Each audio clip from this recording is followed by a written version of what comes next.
So in terms of tonight's agenda and what we're speaking about, we'll be speaking about the vet school application process. We'll be speaking about creating a personal statement that stands out, maximizing your extracurricular profile, expert insights from Caitlin, and of course, that question and answer period. Before I pass it over to Caitlin, we realize that many of you may not know who we are and why we're qualified to speak on vet school admissions and why we're positioned in a way to share with you tonight and take up this hour with you. I'm very excited to just go over that real quick with everyone. I promise you, not too long. As mentioned, we're in Spirit Advantage. We're a globally recognized admissions consulting and test prep firm with about 15 years of experience.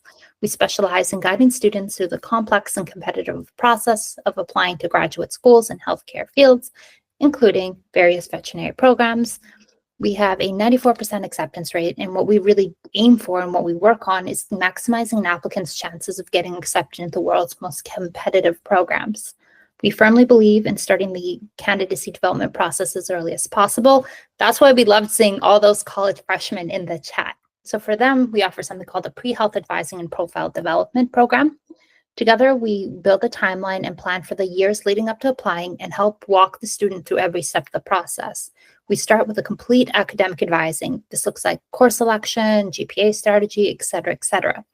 Next, we want to help students get involved in the right experiences in order to help differentiate their profile and become a top applicant. This includes finding and applying to research engagements, shadowing opportunities, clinical and non-clinical volunteering, student clubs and organizations, extracurriculars, leadership roles, clinical experiences, etc. Our goal is to help students gain a strong foundation and understand what admissions are looking for while building a portfolio that sets them apart from other applicants. Now, while our counselors are helping students build their profiles, we also have a team of tutors who work closely with them to provide personalized one-on-one tutoring. So students will take an official diagnostic test before starting, so then our tutors can assess their strengths and, of course, areas of development. This helps create a customized study plan structure for the days, weeks, and months ahead. We tailor our approach to each student's unique needs and schedule, providing the right assessments and lessons as they become familiar with the test content, strategies, and format. Interim tests monitor and track progress, allowing us to modify study plans and build an upward trend leading to the official test date. Once we've helped shape an outstanding candidate, we continue working with them in creating the perfect application. We have an all-inclusive application program which provides students with unlimited support for their entire application cycle. Our program starts with a detailed profile analysis, diving deep into the student's stats and experiences. This foundation helps to create a unique story and application narrative, and also guides the creation of a well-balanced list of reach, target, and safety schools. Our admissions counselors, who are also essay writing experts, will brainstorm, outline, and edit until the personal statement and supplemental essays are perfect.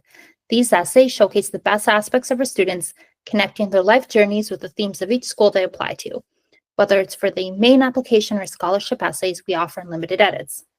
Once the applications are submitted, we support students with interview prep, scholarship applications, communicating with admissions, and wait list strategy support. We're with each student until the end of the application cycle once they hear back from every school they've applied to and receive their acceptances, of course. Overall, our goal is to build the most competitive candidate in application. We use every tool in our skill set to ensure the products we create with our students stand out from the rest. If you're interested in learning a little bit more about us, our packages, have any questions, post-webinar, we offer personalized free consultations via video, phone, or email. Our admissions counselors, like Caitlin, are always ready and willing to help you through the process so you don't have to navigate it alone, no matter where you are in the application cycle. With that being said, I'd love to pass it over to Caitlin to get on with tonight's webinar, introduce herself, and answer those burning questions you have. Thank you so much. Thank you to everyone who's here tonight, and thank you for putting your year in the chat. It's helpful to know where you guys are at in what stage of the process. And it looks like we have a mix from freshmen every year all the way to seniors, so that's awesome. I'm Caitlin. I'm a fourth-year student at North Carolina State University Vet Med. I am small animal focused, and I love doing this because I was once in your shoes and had very limited opportunity to understand how the application process worked ahead of time and the best ways to go about it. So I like being able to talk to y'all, going through the process and help give insight and tips about what to do now before you're applying, and then what to do as you apply. Please let us know what questions you have throughout the whole webinar. You can put it in the chat, and then we'll have a few spots where we can talk about whatever questions. Okay, so the application process is pretty daunting from looking at it as someone that never saw the application at all, because it's basically composed of a few different steps that involve a lot, and it really does take a lot of time. If you've never seen it before, it can be scary. So we're going to break it down tonight and kind of go through different sections and make it hopefully a little bit less daunting. Applying to vet school requires careful planning and attention to detail. Start by understanding the application timeline, including submission deadlines, prereq courses, and required exams. Familiarize yourself with the centralized application service, which is called VMCAS, and its components, ensuring you're prepared to submit all required materials, such as transcripts, letters of rec, and your personal statement. With a clear approach to each stage, you can present a complete and competitive application. So basically, VMCAS is composed of it's basically when you apply to undergrad, if you guys remember like the Common App that you use to apply to most schools, VMCAS is the Common App for vet school. There's only a couple of schools that don't use the VMCAS application, and mostly it's like Texas schools. But in general, you're going to use VMCAS to apply to all your schools at once. And VMCAS has a first section, which is like regular bio information about yourself. And then it has information about your academics. And that's where you'll put in all the information about classes that you took and the grades that you got. And then it's going to have sections where you're going to input all of your experiences and academic achievements, achievements outside of academics. And then it will have a section of all your essays. So basically your personal statement and then an explanation statement, which we can talk about later. And then it will have a section where you'll put in which schools you want to apply to specifically. And then if they have questions for their schools that are different than the main ones, they'll be in that secondary spot. And so that's basically the whole app. There's also little sections within sections, like areas where you can enter who's going to write your letters of rec. But the whole thing takes a long time, so planning early is really helpful. The GRE, the last slide mentioned that you have prepared to take some exams. The GRE is like the main exam that you'll take going into your vet school application process. However, it's becoming less and less required by a lot of schools, I'll say. And so every year, a few more schools make it optional. So schools are doing away with it. Some schools still require it. A lot of schools have it as optional. So if you think that it will make your application look more competitive because you do a really good job in standardized testing, then this could be something that you choose to take. It's basically a standardized test, sort of like the SAT, ACT, where schools can have kind of an objective view on how you do in certain subjects like science. But like I said, a lot of schools every year, more and more are doing away with it. So I would just stay up to date to know which schools are still requiring it. The schools this past year that required it were pretty much only Tuskegee and Oklahoma State. So the other schools pretty much had it as optional or not required at all. But if you are going to apply to a school that's requiring it, or if you think that this would help you for a school that's like optional and you think that you sending your score in would improve your application overall, then I would just plan your studying out early, because it does take time to study, and then take at least, a few practice tests before you actually do the real thing. So kind of backtracking from when you want to submit your app, and then backtrack from like a few months before that to when you want to actually take the GRE and have time to submit those scores. Casper is something else that a lot of schools are now requiring. It's basically this like virtual recorded assessment where they can get a little video clip of you, and it's a clip that they'll get to assess as part of your application. So a lot of it is ethical dilemmas kind of, and you'll be put into different scenarios during the virtual Casper test. And basically, it's just a way for them to further assess your personality and how you would do in a different scenario. So it's like a recorded video virtual scenario interview, but it's all pre-recorded there. It's not live, and they will be grading you more on how you respond to different scenarios versus like, did you actually get the correct answer? Because a lot of it is like gray area situations. So it has to do more about how you can reason and just like support your own answers. But it's still something that you want to prepare for ahead of time. And as more schools do away with the GRE, more schools are adding Casper and Casper-like assessments. So being able to narrow down your list is really important. It's going to be really expensive and really time consuming to try to apply to every school out there. And I think a lot of people don't realize that, and they start with trying to just apply to every school because they think that there will be better their chances if they can apply to every school. But then the more that they get into the application process, the more they realize that it's actually really daunting and very expensive and very time consuming to apply to every school, because you have to remember that every school will have like, say on average, about 3 essays personalized to them in the supplemental application. So if every school has about 3 essays, and say every school requires a $100 fee, and you're applying to 20 schools, that's a lot of essays and a lot of money at the end of the day. And so as people go along the application process, they realize that it's not always feasible to apply to all the schools. So it's important to be able to narrow down your vet schools, especially because every school requires different prereqs. And if you want to apply to like every vet school, you're going to have to take so many, like 2 degrees worth of vet classes. So to narrow down your prereqs, you're going to want to look at all the schools, see what kind of prereqs they're requiring, and then customize your school schedule to fit so that it makes sense for you and your degree. A lot of the classes will automatically fit within a biology or animal science sort of major, but you want to make sure that you're hitting all the ones that are even a little bit different.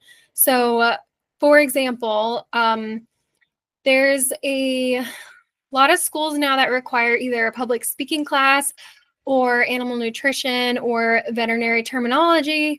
And so it really just depends on what schools you want to go to. But you want to make sure that you're staying up to date on each school's prereqs. And they can change, and a lot of them do change every year. So going to their website directly helps to make sure that you're not missing anything. And you want to make sure that there's like little specifics about every course. They say like you have to take 5 upper level science courses. You can go to their website specifically and see what they classify as upper science level, or like a higher level of science. And so that can help you narrow down and customize your undergrad course schedule. And if you're already, like some of you are a senior, if you're already done with your courses, you can make sure that you have everything covered. And then narrowing down your vet school list will just help you with prioritizing which one, like what essays you can spend the most time in, just in case, you're getting to the end of the application process and you realize that you actually don't have the time that you thought you would. At least you got your top ones done first, and you really spent a lot of time on those essays. So definitely tailor your school list based on your priorities.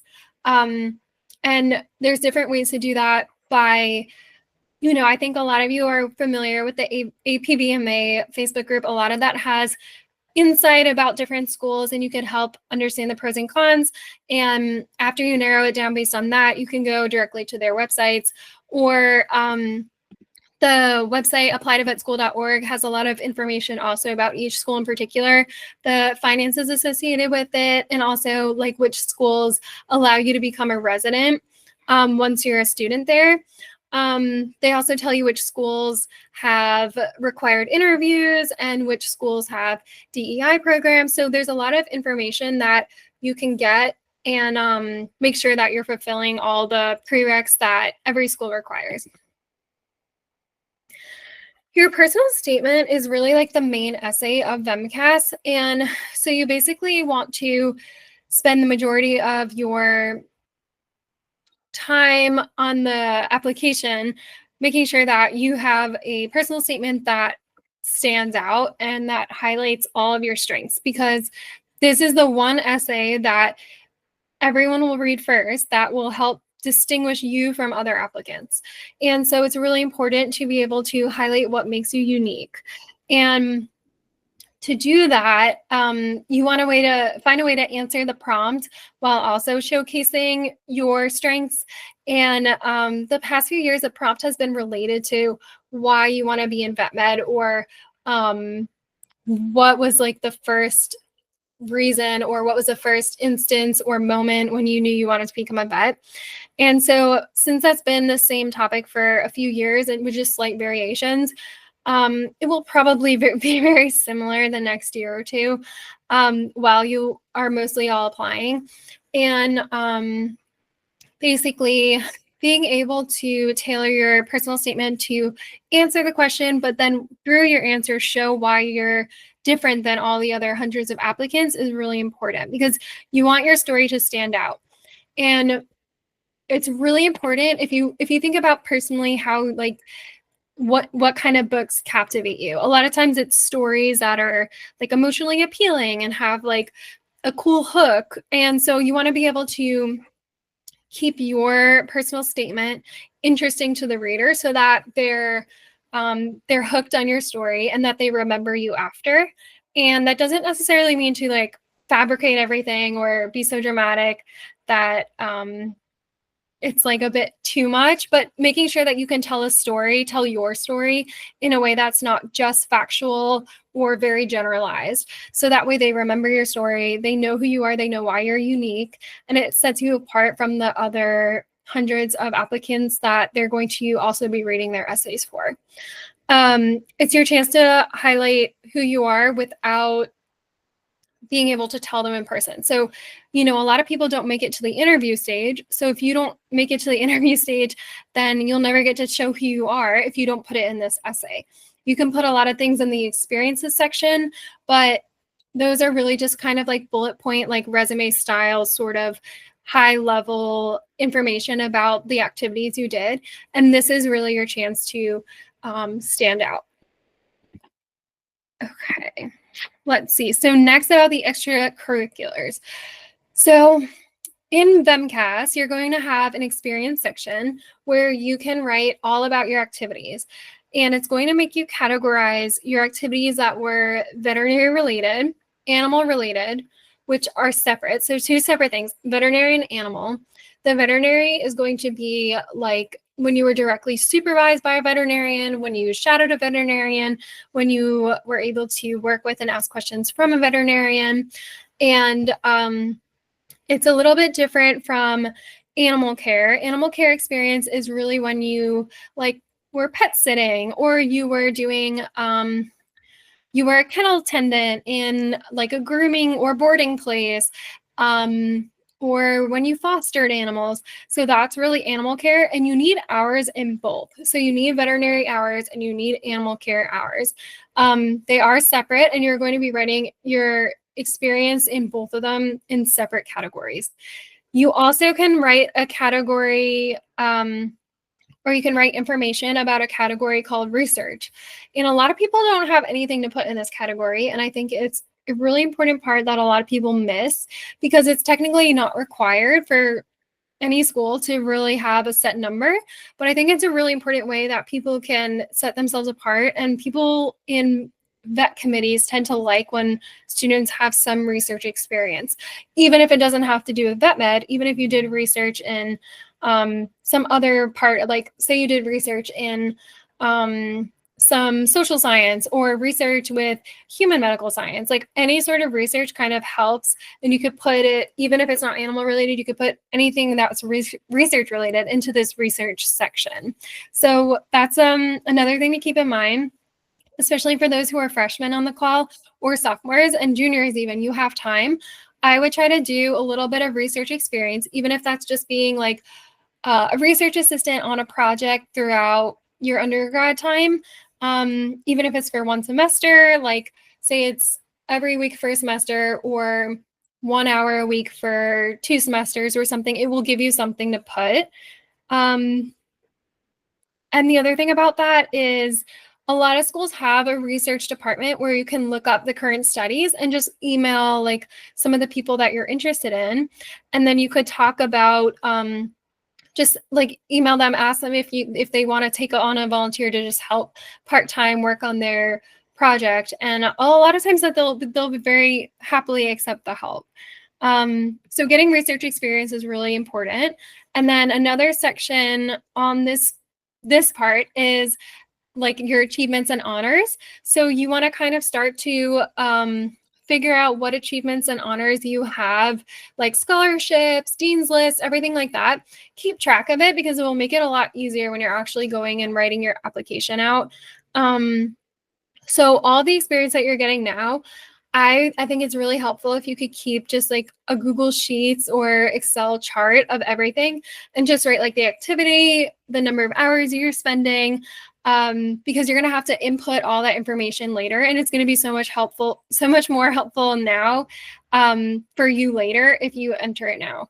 So writing a little blurb about what you did, what experience you got, the hours, the name of the experience, and then also it will ask you about contact information for your supervisor. So even just writing that stuff out now saves time, because I can't tell you how many people, like once they're a senior, have no idea who their research supervisor was in freshman year and have to spend time tracking it all down. It's just easier now if you keep track of it. Okay, so knowing what vet schools value, we talked about that a little bit when we were talking about some of the hidden things that they don't say that they value, but they do value, like having a little bit of research experience. Having a well-rounded application is really important. So not just the academics and not just the vet hours and not just the animal care hours and honors or anything like that, but also just having some other like extracurriculars, such as volunteer work that doesn't have to do with animals, or sports that doesn't have to do with animals, other things that show that you have just basically a well-rounded, very balanced lifestyle outside of vet med as well. They like to ask about that because they know that you do a lot of vet related things, but they want to know also what you do outside of vet med. So writing down also like any club sports that you're in, or any volunteer clubs you're in, or any other organizations you're a part of, that all matters, and you should write all of it down. And even if you have a job that doesn't have to do with vet med, say you work in customer service somewhere, write it down. You're definitely going to put it in your application. All of it's important, even if it doesn't seem like it. It's probably important.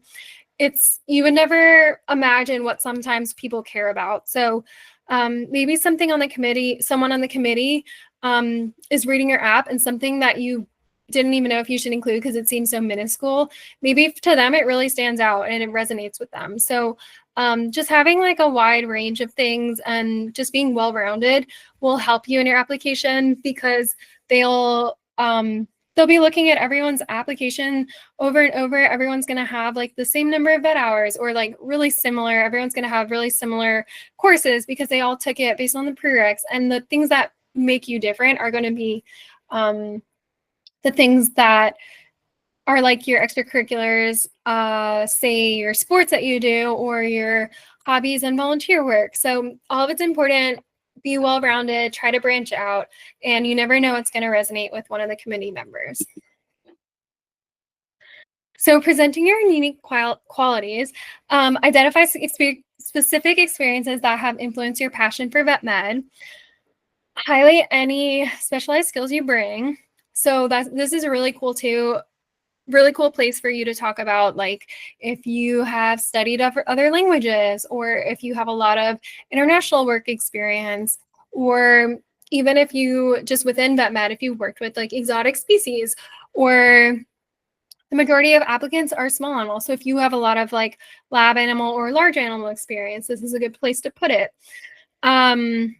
Or a specific subset of vet med. So like if you have experience in animal behavior or ophthalmology, any sort of specialty. Emphasize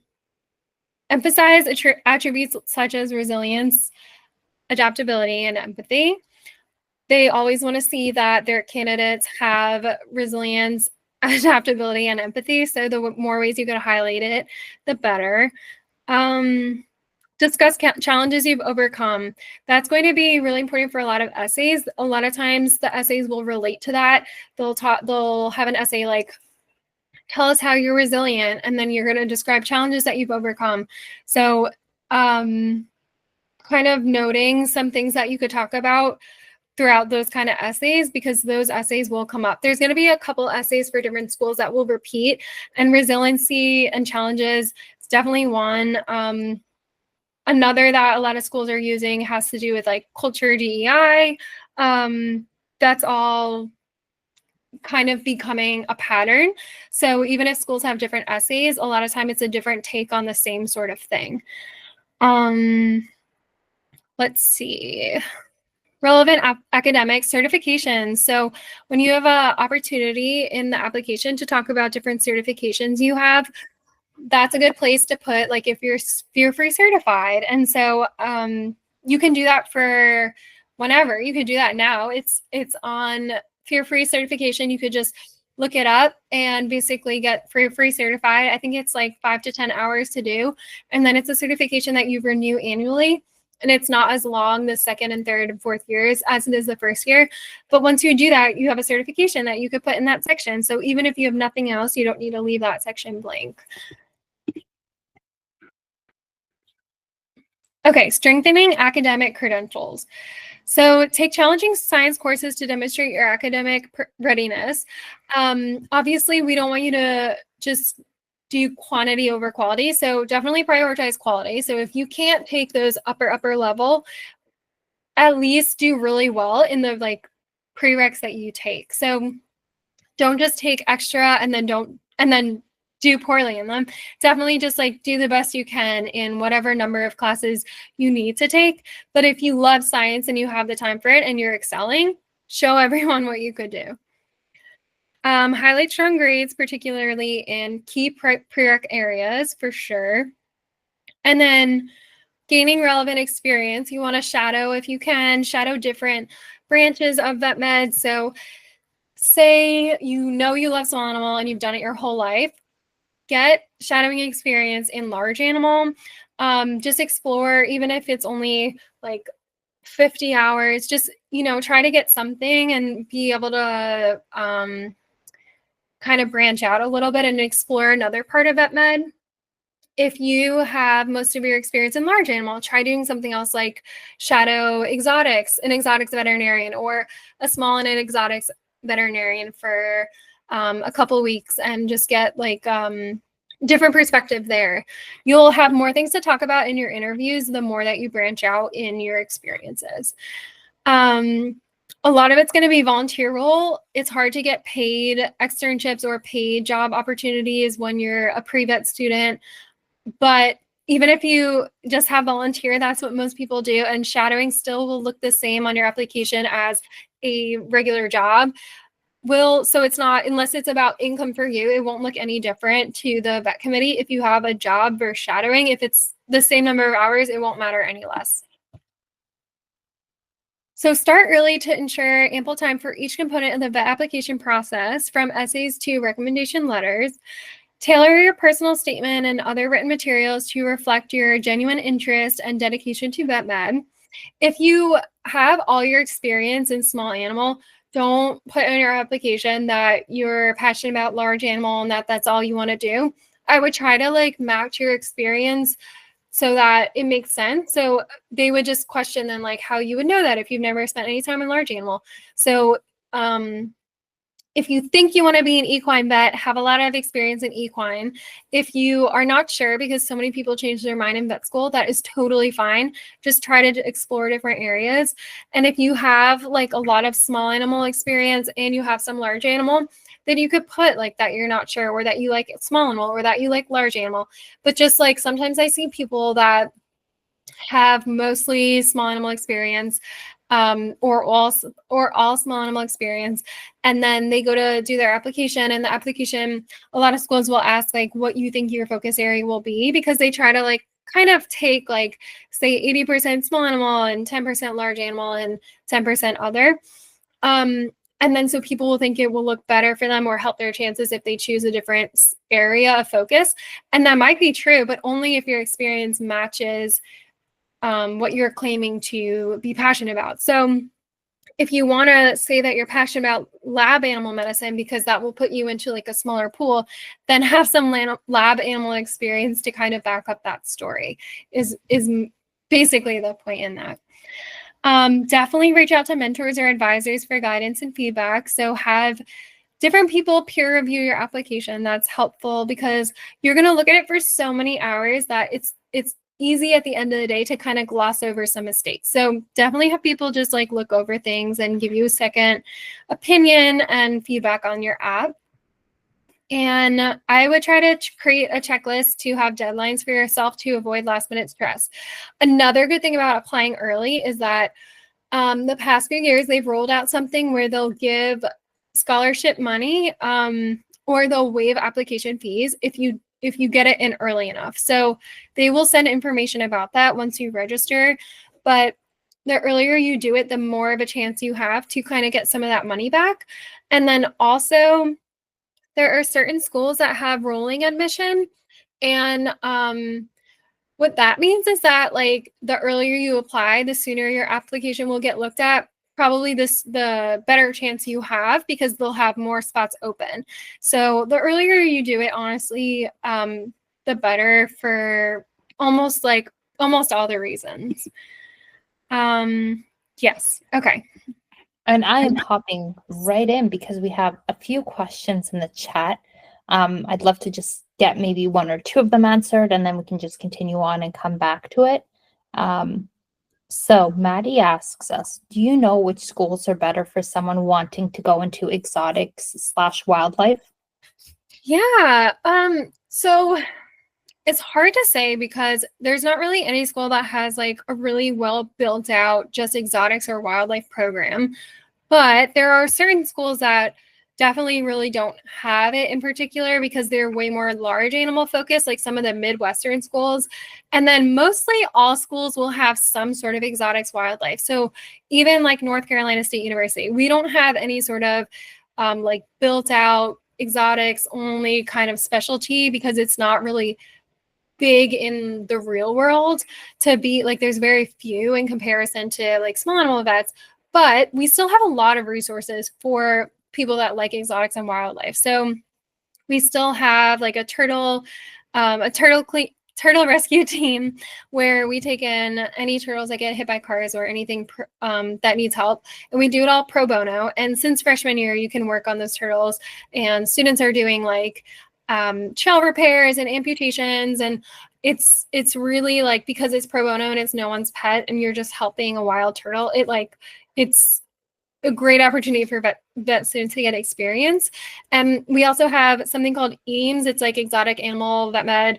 And those students, like, you can shadow or do a clinical rotation with the EAMS department where it's exotics only, and people can bring in their own exotics pets, and you work with the exotics team there. And there's like 3 different vets who are exotics only. And that's like a really great opportunity there that we have as well. And we also have like a whole section outside that's like our Red Wolves conservation program, and we have like a Red Wolves team, and that's really just like exotics wildlife too. And there's like different exotics clubs, like WASM is a national wildlife aquatics, something like zoology club. And so basically, you can pretty much find that in every school. So even though things will vary school by school, I would say as long as you're avoiding some of the schools that are known to be more just like large animal, which once again is mostly like some of the Midwestern ones, most other schools will be sort of like NC State, where you're going to have clubs and resources. It's just like going to be on a equivalent scale that you would see in the real world. So there's not really a lot of schools that are going to have a well-developed exotics focus, but there's a lot of schools like NC State that will have enough resources for students that are interested, but they're going to also like have everyone go through kind of the normal tract of like experiencing small and large animals as well. But you can always do the exotics and wildlife on the side and it's really like what you make the most of. So as much as you want to spend in those extra clubs and in those departments shadowing and stuff, you can totally do. Awesome. Thank you for that. So the next question is, did you take the GRE? I actually did not. I was, at the time, the only schools I was applying to didn't require it, so I didn't wind up taking it. And ever since my year of applying, they have only since like more and more schools take it off their requirements. So I personally did not. And like I said, this past cycle, there seemed to only be like 2 schools that required it and the rest were optional. So it's becoming less of a thing on applications. Amazing. Okay, so we have a ton of other questions in the chat, but I know we still have some presentation. So I'd love to just put those on a pause and just reflect back on them towards the end.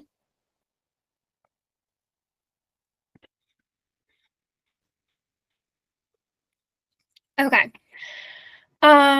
Interviews are also part of the vet application process, but it's also not required for a lot of schools. However, a lot of them are becoming virtual now, and so I would prepare for it for most schools. And basically, the best way to prepare is just by practicing, because you can't really get better at it without just giving it a go and recording yourself to see how you present and just practicing questions and your answers and practicing comment interview questions and understanding the way to answer a question if you don't know like the answer, because there's still a way to be able to answer if you don't know the actual answer that they're looking for. It will show that you're able to think on the spot and that you're not going to be caught off guard. And we have had whole presentations about just the interview part alone. But I would say that there are a lot of online resources to practice like MMI style questions. It's called multiple mini interview. It's very popular in vet med interviews. And you could look up questions and practice answers and practice recording yourself so you can see yourself back. But the biggest thing to know is that right now in the fall is the biggest time of interviews. So if you apply, like say you all start your application in this upcoming cycle, you'll pretty much all have to submit your application, the primary application, the VEMCAS part, by like mid-September, and then all the supplementals and stuff are due at different deadlines, but say like around that time too. Most of the interviews will start right after that, so sometime in like October, and they'll go through like mostly December, and then they'll be done. So it's pretty much interview season right now, and you could start preparing for interviews as early as you want. And most undergrad schools have like departments that you can go to that like job prep interview kind of focus departments, and they'll help you do mock interviews as well. So when you think that you're done with your application, you want to double check all your materials, even if you never want to look at it again because you spent so many hours on it, you still want to go through one more time to make sure that you don't have typos, because that will be glaringly obvious to whoever looks through your application, and you don't want to lose any credibility points just because of something silly like that. Your letters of rec. So you really need to ask 2 vets, 1 academic professor, and then I suggest like 1 other person.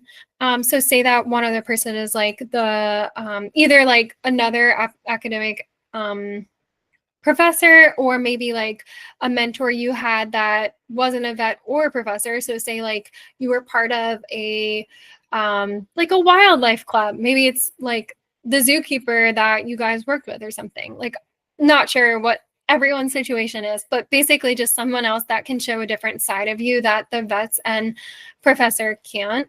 But you want to kind of plan in advance. And the more that you have like a close relationship with the vets, and your professor, like the more your bond will show when they're writing your letter of rec. And it'll be kind of obvious if they are writing a letter of rec but they don't really know you. So while you guys have the time now, I would suggest just trying to like figure out in your mind kind of who you think your two vets and professor could be, and maybe that like fourth other person at a minimum. I think you could have up to 6 in most cycles. Every cycle changes, but the last one was 6. So say you write 4 though, so you have 2 vets, a professor, and 1 other.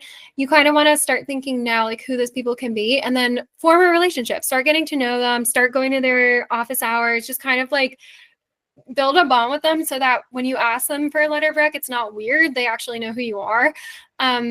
Because like I said, otherwise like the committee can tell if they don't really know you. And there's actually a specific question on the professor or vet side when they're writing their evaluation, and it asks them like how well do they know you. So you don't want it to be someone that they have to write like they only met you last week. Like you want to be able to say that you know each other. That way when they speak on your behalf and they describe how great you are, they actually have their words have some like validity to it. Submitting it in advance will help you to not stress and not have any issues with unforeseen delays, because it's an online application. There could always be issues, especially when like 1,000 people are submitting on the same day, if everyone waits till the last minute. Definitely try to connect with current vet students and alumni. I think it helps a lot to talk to people who have been through the process. That was one of my greatest resources when I was going through the process, just finding other people who are going through it too, or just went through it, who I could ask questions to. Because something that like seems obvious to me now, at the time probably wasn't at all. So it's good to know and stay connected with people that you can ask questions to. And the APVMA really is a great resource to have, because it's just like 1,000 different levels of people that went through this, like current vet students, pre-vet students, current professors. Like it's just a lot of people that you can ask questions to, and that will answer different questions. And being in professional groups like pre-vet clubs, APVMA, all that helps to expand your professional network. Common mistakes to avoid in your application. So try not to use generic statements. Like I said before, the more specific you could be about your strengths and highlighting your uniqueness, that's really what's going to get you in. Because if you would just like talk generally about all this stuff that you did, but it's all the basic vet med stuff that everyone does, like all the prereqs and all the minimum hours and stuff, it's not going to look any different you to the next person, to the next applicant. So it's really helpful if you avoid generic statements and kind of showcase why you're unique. Ensure that you don't have errors in your application, like glaring errors. You don't want typos. You want everything to be complete. And that helps to get a second opinion on with being peer reviewed. And then make sure you highlight things outside of that med, like your volunteer work. And then before you submit, review each part carefully to ensure that everything aligns with the requirements and represents you well. Get feedback from other people with fresh perspectives. It's really important, because sometimes you don't realize what other people see, like because you've looked at it for so long and you've poured yourself into it. And then someone else might look at it and be like, oh, wait, this doesn't make sense. Or like, oh, I think you should talk more about this. And it's good to have different perspectives, because the application committee will also have so many different perspectives. So it might be like one professor, one or two alumni, and one community member who's never been in vet med. That may be who they have on their committee board looking at your application. So it's going to have different perspectives. So you want different perspectives to look at your application as well. And then it's such a big process. It takes so much work to put in your application to do it right. and all the things that go along with it, like all the experiences that you get and all the prereqs you take to actually be able to apply, that when you do complete your application, you should take a second to celebrate, because it's really like genuinely just tiring to do. So once you're done, take a second to celebrate just achieving that.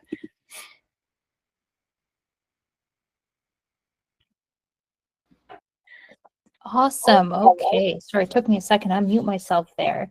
I just want to take a quick moment and see if our audience could help us out. We have a feedback form, as you can see. We'd appreciate your insights. I mean, we take all of this information, we take it back, we look to improve our process, offer better guidance and sessions. We'd love to hear from you. So if you could please take a moment to do that, we would greatly appreciate it. It's only a few questions. I promise it's not too long, and we really do value your unique perspectives.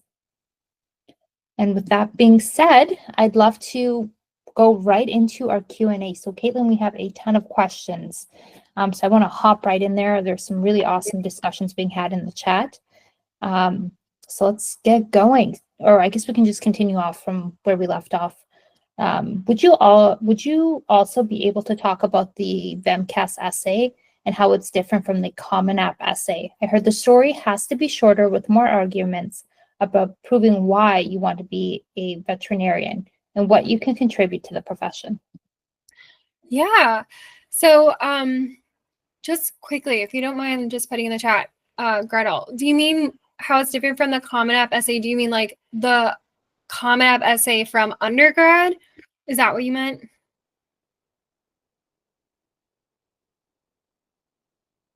Okay, cool. Yeah, so this past year, the essay question was about why you want to be a vet, and it kind of mentions 3 points to basically describe why you want to be a vet, or like that defining moment of when you wanted to become a vet. Then basically like what you'll contribute to the profession, which is kind of what you mentioned. And then the third thing, it was like why you want to become a vet, or like what was your defining moment, what you'll contribute, and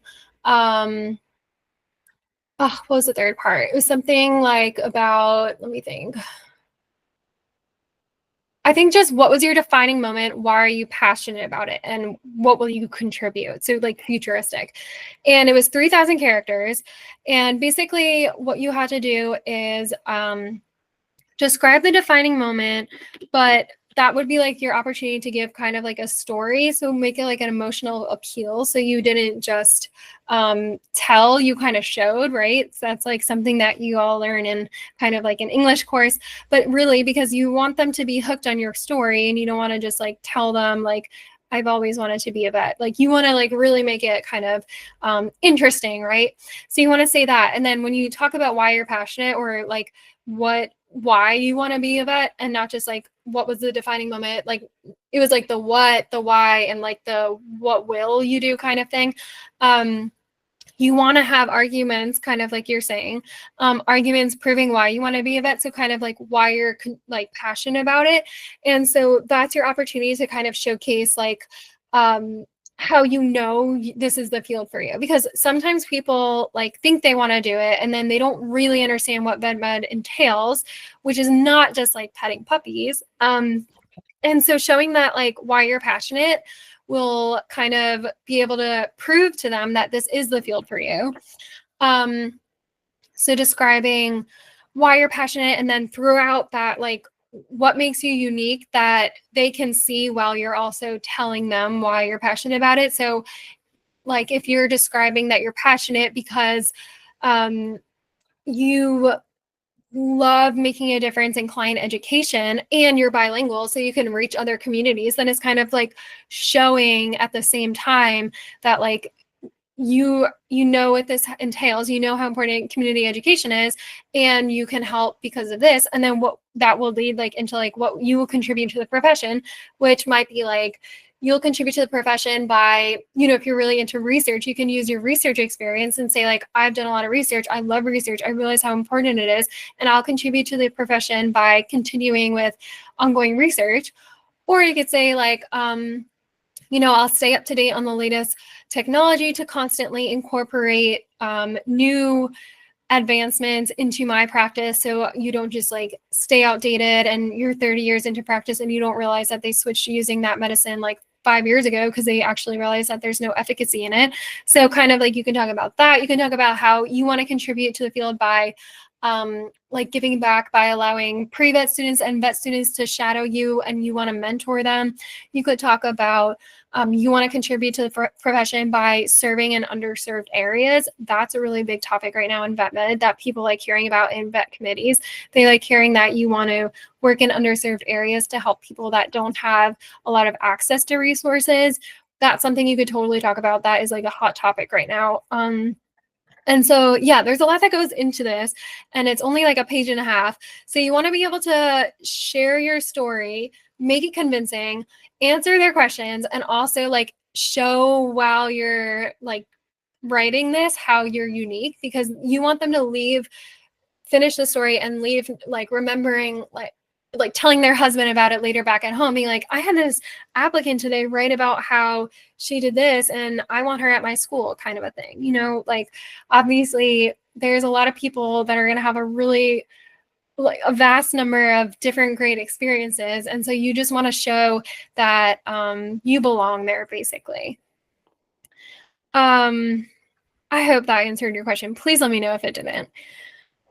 And yes, University of Illinois has a wildlife clinic. I'm glad that you also brought that up. Fantastic. Okay, so the next question is about certifications. Abby asks, what certifications could we do to stand out in our application if we currently do not have any certifications? I believe you mentioned one. I can't quite remember the name, but was there any others you can elaborate on? Yeah, definitely fear-free. I'm going to put that in here. Fear-free certification. Everyone should get this because this is like a big thing right now in vet med, where you don't want to be the person to scruff the cat anymore, because now they're realizing that that's really outdated. We don't want to scruff cats anymore. We want to use towel burritos, and we want to use chemical restraint so that they show up in the clinic all calm and chill, and that we're not just like restraining manually, holding them down while someone pokes a needle in them. It's like a big movement right now in vet med. So get your fear-free certification. It's not very expensive. For vet students, it's free. I'm not sure about like undergrad. But that's like just an online certification you could get. You could get CPR certified in vet med, and you'd have to look up like places that will offer it by you or online. I'm sure there's something. And you can get certified in like a diversity clinical kind of training. I know there's some, let me look really quickly. I know that there's some certifications that you can get with, let's see. I think it's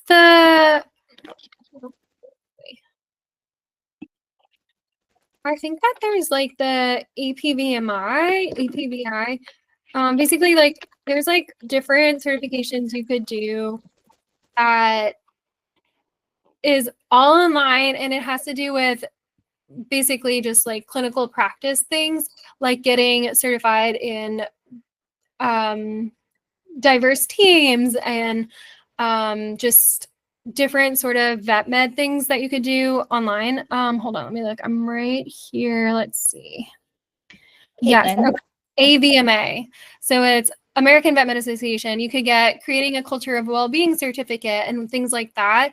I would just look at those, and a lot of those are free. So like preventative health certificate by AVMA. All of those would be good ones. And you could also probably do some through your school too, but those ones are like online vet related that you could do. Awesome. Okay, I was going to say, if you think of any between now and tomorrow night when everybody receives this recording, yes, send it my way. I'll make sure to include that on the email that everyone will receive as well, because we put you on the spot there. So thank you so much for looking into that right away. Yeah. Okay, so we have a ton of questions and we're almost at an hour, but I think if you're okay with staying a little bit longer. Yeah, of course. Fantastic. Okay, so Natalie asked, this is such a great question, by the way. How many schools do you recommend applying to? Yeah, that's a really good question. It's really a personal preference. I only applied to 2, but nowadays, like, people apply to more. I would say it depends on your financial situation because every school is going to probably be about $100, $150 to apply to. Plus, VMCAS in general is like $200 just to submit your Common App. And then, if you have to go and interview in person, like that might be another cost associated. So it really just depends. I would say narrow down based on like what makes sense. If you're not going to move to Wisconsin, don't apply there. If you're not going to move to Kansas, don't apply there. But if you would really go anywhere, I mean, you could just narrow it down based on like what prereqs you'll qualify for. To give like a set number, I mean, I would say like no more than 20. 20 is already going to be so much time and work, but it's still like a number that people definitely do. It really just depends like how many essays you want to write and how much money you could spend because the essays alone there, if say like there's like 2 essays per school in addition to the Common App that you'll have to write out and you don't want to just go quickly on it, you want to take your time on all of them. So if you have like 2 to 3 essays for every single school and you're applying to 20 schools, it's really a lot. So it really totally depends. Like I said, I applied to 2. I know people that applied to 10. I have students that applied to 20. So you have to decide what works for you.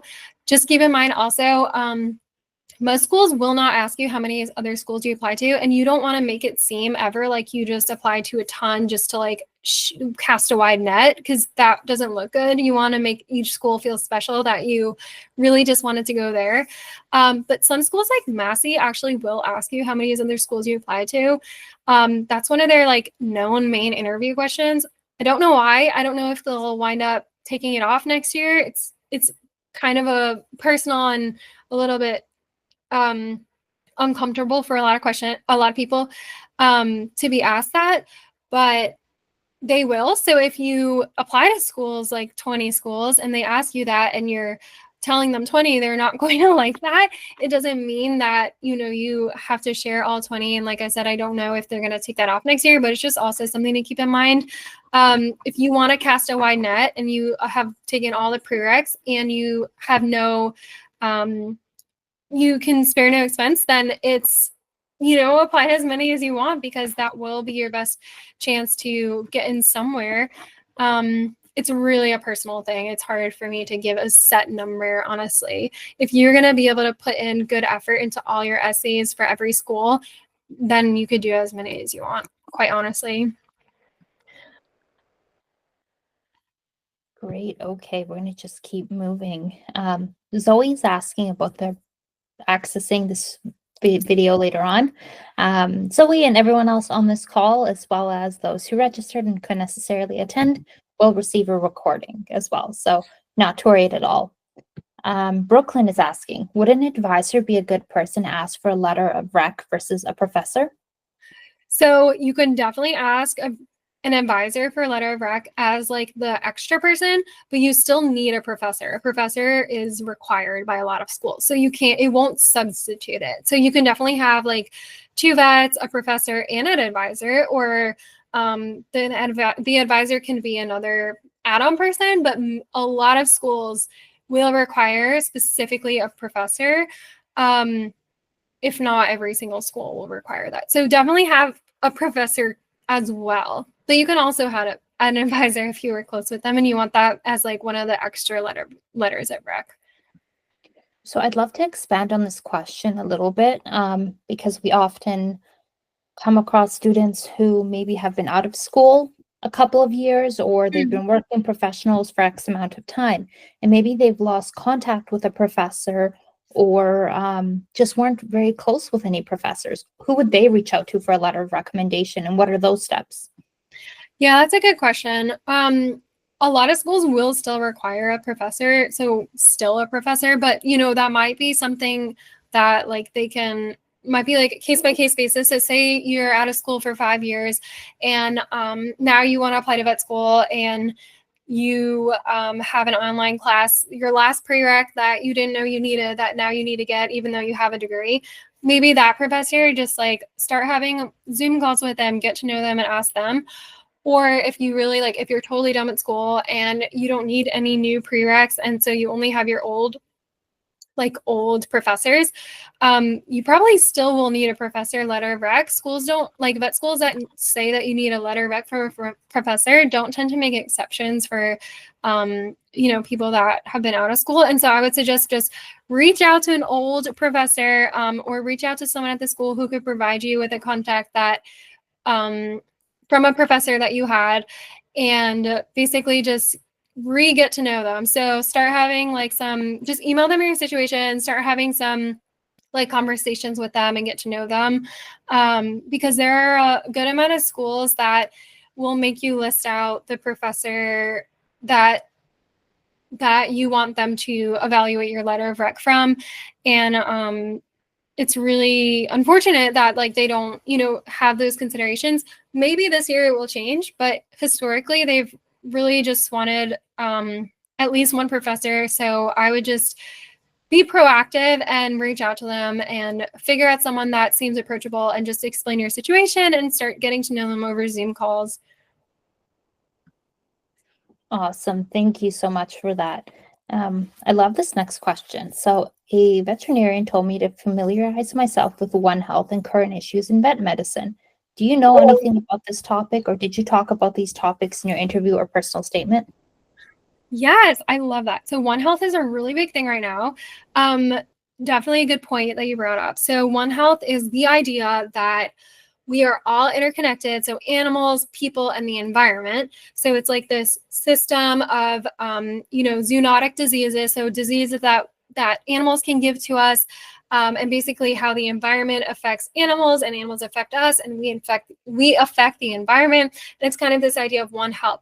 So basically what this means is that vets work in public health sectors as well, and medical professionals in the human field that work in public health, and then environmentalists, we all need to work together because all of our own medical issues and research affect each other. So this is kind of like the whole idea of One Health, and it really is important to kind of be able to understand that, just because it's basically like something more that people will ask you in interviews, but it's just like a good idea to get to know, and kind of like really just understand One Health, especially because it's like a whole section of vet med that you can go into. It's like a lot of people think that when you graduate as a vet, you go and practice in a clinic. But honestly, like there's so much that you could do with the same degree. So you can go and work in public health as well. And this is like, you would do so much public health, One Health work basically.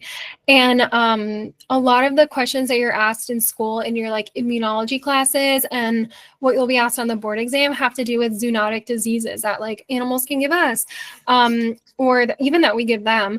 And so it's kind of just like good to have an idea about One Health and zoonotic diseases, and there's plenty of them. So it's basically just the idea that all of our actions affect each other, and that we should all work together to kind of like collaborate and come up with like a way that we can help each other basically in our research and our policies. And current issues in vet med is really important too. I would try to stay up to date on them. There's plenty of different like websites and journal articles that publish new findings in vet med, and it's always fair game on interview questions for them to ask you something about a current issue. It doesn't mean they will. It's not as common as like more of the ethical based scenarios, but they could still ask you about something in current like news topics. So it is helpful to just familiarize yourself with some things. And if you're asked a question on an interview about like a current topic that you don't know, it's totally fine to just say something like, I haven't heard of that yet. That kind of sounds like this, which reminds me of this. And like you could kind of try to like relate it to something to speak about, and then just end it with like, but I'm interested in learning more about that, or I want to look more into that, or something like that. They would rather you say that than just make up something or say you don't know. They'd rather you try to like work it out while you're talking to them and just think on your feet and just own that like you're not totally familiar, but you're interested in learning more about it. But no, not in your personal statement did I talk not in mind, did I talk about any of like the current issues or One Health. It just wasn't relevant in the way that my essay flowed. But if you find a way that you feel like it fits, then you could bring it up if you felt like it fit into your essay, or if the essay topic this upcoming cycle is a little bit different and fits it better. Then yeah, you can. And for Natalie's question about does a professor have to be science related, it does not. You can choose any professor for sure. Great. Okay. Caitlin, we're actually at the end of our questions. So maybe we can give everyone a minute or so to just kind of get in any of those last minute questions, thoughts, Yeah. anything, because I know we just threw a ton of information at them. But in the meantime, can you share with us, there might not be anything, but is there anything that we may not have mentioned on this webinar that you'd like to elaborate on, or, words of encouragement, any piece of Yeah. advice to someone who has gone through this and is about to graduate as well? Yeah, I know it's so this is like a lot in 1 hour to throw at you guys. But definitely like it's a long process to apply. It's definitely not talked about as much as I wish it was. There's not enough resources for you guys. But reach out whenever you have questions. Keep your head up. I know that it's a long journey, but it's definitely worth it when you get to have a career in something that you feel passionate about, because most people cannot say that about their jobs. So that will be something that y'all could say about your job if you continue with this field and feel passionate about it. And definitely just start early. The more that you kind of think ahead and are proactive, the more headache you'll save for yourself in the future. The more things that you keep track of now, if you're a freshman and you start building your experience, the more things that you just kind of jot down and record now, the less of a headache you'll have as a senior when you're trying to remember all the things that you did. And definitely reach out anytime with questions. Apply to vet school is also a really good tool. You just have to like enter your information, but applytovetschool.org has a lot of good charts about all the prereqs that schools require. So that's a good place to kind of get all the information about, or like high level information about financials, like how much every school is, and then also just stats of people that were accepted to those schools. So what their average GPA was, for example, and then also the prereqs that are required. But every school you can go to their own specific website for more information as well. I see there's one new question. If the schools who want to apply to do not require GRE, would you recommend taking it to stand out? That is totally up to you. If you think that you're a really good standardized test taker and you have time to study for the GRE, you can definitely do that. You could also do that, and then if you don't do as well as you want, just don't submit your scores. Like, you can also totally do that. It's just that it would be a shame to waste a lot of time if you're going to put a lot of time into studying and taking the test and paying for it if you don't wind up submitting your scores. However, it is totally an option to go for it, take your test, study for it, and then decide not to submit it. Or if you do really well, then you could definitely submit it and just kind of prove in another level that you're like academically successful in standardized test taking. It would just be like one extra notch that you get for kind of a pro in your favor on the application. But for schools that don't require it, it's up to you if you think it will benefit you or not, if you need that extra boost to your application, or if you feel like you're not the best standardized test taker and it would take months to study just to get an average score, then maybe focus on other application parts that can make you look more well-rounded. Yeah, so Natalie, I love to hear that NC State is your dream school. I definitely have a ton that I could share about it. And you can, Andrea, you can correct me, but I'm assuming just scanning the QR code would be the best way to go about that. Yes, scan the QR code. It goes back to just like a very basic form. And then we'll reach out to you and we can set something up with Caitlin. Yeah, do you have any specific question about NC State while we're on? Because I'm happy to answer anything.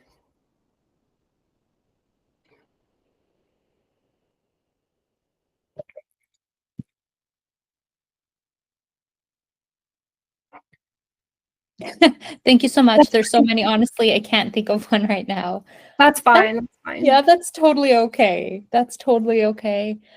Just to everyone in general, please feel free to scan that QR code if you're looking to speak with Caitlin or any of our amazing other counselors. We are here to support you. Or if you have any questions post-webinar, definitely respond back to us and we'll be able to answer them. If I can't answer them, I'll send them over to Caitlin. Again, we have such a vast team and we're always willing and ready and we want to help. So please utilize us in every way possible. With that being said, thank you again for having us tonight. Thank you for hosting us. And we look forward to staying in touch and seeing where these relationships go. Yeah, thank you everyone, and best of luck as you apply.